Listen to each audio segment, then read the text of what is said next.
प्राचीन काल में एक गरीब पुजारी हुआ करता था। उस पुजारी की मृत्यु के बाद उसकी विधवा पत्नी अपने भरण पोषण के लिए पुत्र को साथ लेकर भीख मांगती हुई शाम तक घर वापस आती थी। एक दिन उसकी मुलाकात विदर्भ देश के राजकुमार से हुई, जो कि अपने पिता की मृत्यु के बाद दर दर भटकने लगा था।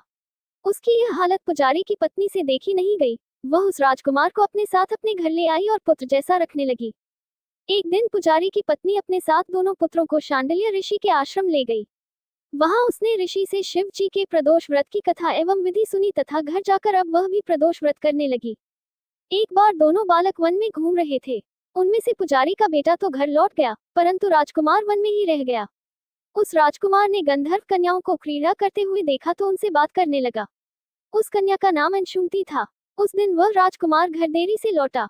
राजकुमार दूसरे दिन फिर से उसी जगह पहुंचा जहां अंशुमती अपने माता पिता से बात कर रही थी।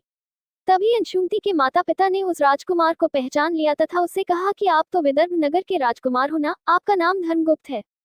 अंशुमती के माता पिता को वह राजकुमार पसंद आया और उन्होंने कहा कि शिव जी की कृपा से हम अपनी पुत्री का विवाह आपसे करना चाहते हैं, क्या आप इस विवाह के लिए तैयार हैं? राजकुमार ने अपनी स्वीकृति दे दी तो उन दोनों का विवाह संपन्न हुआ।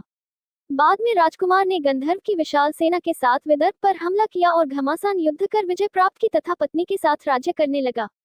वहां उस महल में वह पुजारी की पत्नी और पुत्र को आदर के साथ ले आया तथा साथ रखने लगा। पुजारी की पत्नी तथा पुत्र के सभी दुख व दरिद्रता दूर हो गई और वे सुख से अपना जीवन व्यतीत करने लगे। एक दिन अंशुमती ने राजकुमार से इन सभी बातों के पीछे का कारण और रहस्य पूछा। तब राजकुमार ने अंशुमती को अपने जीवन की पूरी बात बताई और साथ ही प्रदोष व्रत का महत्व और व्रत से प्राप्त फल से भी अवगत कराया। उसी दिन से प्रदोष व्रत की प्रतिष्ठा व महत्व बढ़ गया तथा मान्यतानुसार लोग यह व्रत करने लगे।